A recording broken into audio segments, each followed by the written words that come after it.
Shalom, shalom, shalom. Saya ingin menyampaikan renungan kasih karunia buat saudara. Kemurahan Tuhan, sumber peningkatan. Galatia 5 ayat 4, kemurahan Tuhan yang membuat kita menjadi besar dan bertumbuh. Pertumbuhan terjadi karena kasih karunia, bukan karena upaya kita.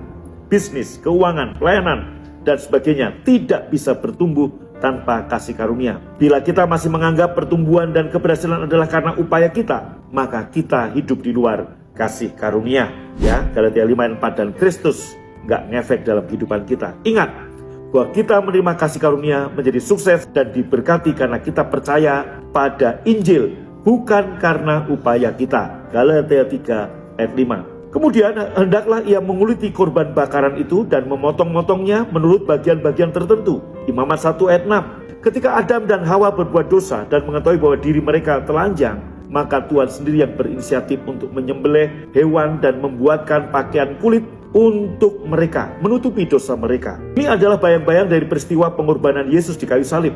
Jadi bagi kita yang percaya pada Yesus Kristus, sebenarnya secara rohani kita telah mengenakan pakaian yang terbuat dari anak domba Allah yang masih berlumuran darah. Itulah jubah kebenaran. Karena itu Allah memberkati dan berkenan pada kita karena melihat kebenaran Yesus yang dikenakan kepada kita. 2 Petrus 1 ayat 2 berkata, kasih karunia dan damai sejahtera melimpahi kamu oleh pengenalan akan Allah dan akan Yesus Tuhan kita.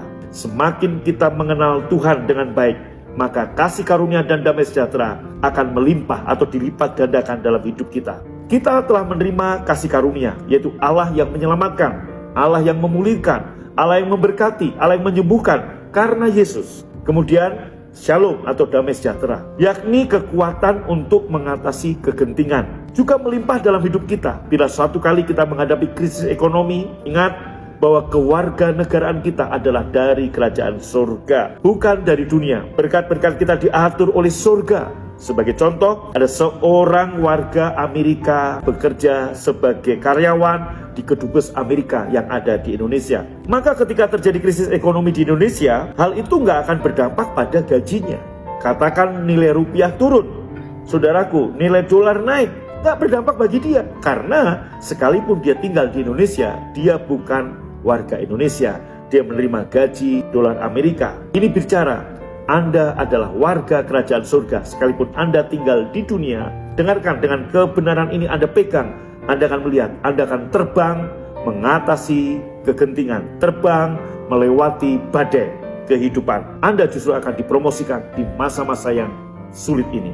Efesus 1 ayat 17 berkata, dan meminta kepada Allah Tuhan kita Yesus Kristus, yaitu Bapa yang mulia, supaya ia memberikan kepadamu roh hikmat dan wahyu untuk mengenal dia dengan benar. Roh hikmat dan wahyu membuat kita mengenal Tuhan dengan benar. Kita perlu meminta untuk roh hikmat dan wahyu dicurahkan lebih lagi dalam kehidupan kita, sehingga kita bisa mengenal Tuhan dengan lebih baik dan mengetahui kebenaran tentang hidup dalam kasih karunia untuk seluruh aspek kehidupan kita, kesehatan, keuangan, bisnis, dan pekerjaan. Aku berdoa supaya kamu bersama-sama dengan segala orang kudus dapat memahami betapa lebar, betapa panjang, betapa tinggi, betapa dalam kasih Kristus, dapat mengenal kasih itu sekalipun ia melampaui segala pengetahuan. Aku berdoa supaya kamu dipenuhi di dalam seluruh kepenuhan Allah. Kasih Allah sangat besar dan melampaui segala akal. Kita sering mendengar bahwa Yohanes adalah murid yang paling dikasihi. Hal itu dikatakan oleh Yohanes karena dia sangat mengenal Yesus dengan baik, sehingga dia dapat dengan yakin berkata bahwa Tuhan sangat mengasihinya. Jadi bila kita mengenal Tuhan dengan baik, maka kita juga dapat dengan yakin berkata bahwa saya adalah orang yang paling dikasihi. I am loved. Bukan hanya Yohanes, tapi saudara dan saya, orang yang paling dikasihi. Amin, amin. Saya berdoa kemurahan Tuhan tingkatkan, kasih karunia dilipat gandakan seiring dengan Anda mengenal dia lebih dalam. Oleh karena itu, bertumbuhlah dalam pengenalan akan firman lewat ibadah-ibadah di gereja BFA. Ada Komsel, ada Pondok Daud, ada ibadah minggu, ada ibadah worship revival center. Tuhan Yesus memberkati Anda. Shalom.